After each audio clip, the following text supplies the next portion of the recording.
Namaste children. Today we are going to learn about devotional paths to the divine from your history part. The subtitle is A New Kind of Bhakti in South India, especially the Nayanas and Alvas. The Nayanas, who were, as the counting of 63, who were the devotees of Lord Shiva.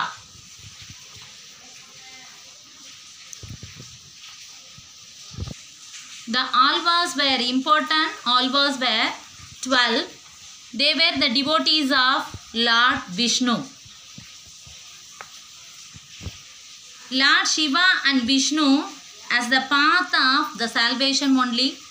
Those Nayanas and Alvas who take over that Bhakti movement in South India.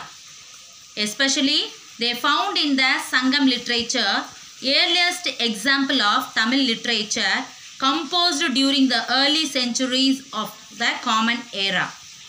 The Nayanas and Alvas went from place to place composing beautiful poems in praise of deities enshrined in the villages they visited and set them to music.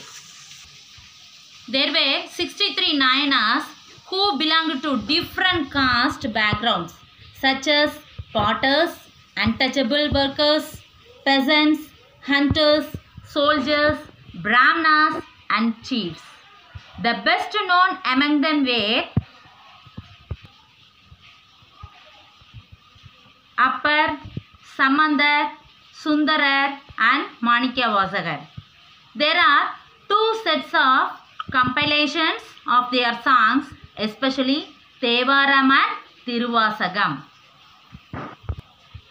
There were 12 Alvas who came from equally divergent backgrounds, the best known being Periyalvar and his daughter Andal, Tondaradi Podiyalvar and Nammalvar. Their songs were compiled in the book named Divya Prabandham. Between the 10th and 12th centuries, the Chola and Pandya kings built elaborate temples around many of the shrines visited by saint poets, strengthening the links between Bhakti tradition and temple worship. This was also the time when their poems were compiled. Besides, hagiographies or religious biographies of the important people, Alvas and Nayanas. The next one we are going to discuss about philosophy and bhakti. See my dear children, Sankara, one of the most influential philosopher of India, who was born in Kerala in 8th century. He was an advocate of Advaita, or the doctrine of oneness of the individual soul and the supreme God, which is the ultimate reality. He thought that Brahman, the only or ultimate reality, was formless and without any attributes. He considered the world around us to be an illusion or maya and preached renunciation of the world and the adoption of the path of knowledge to understand the true nature of Brahman and attain salvation.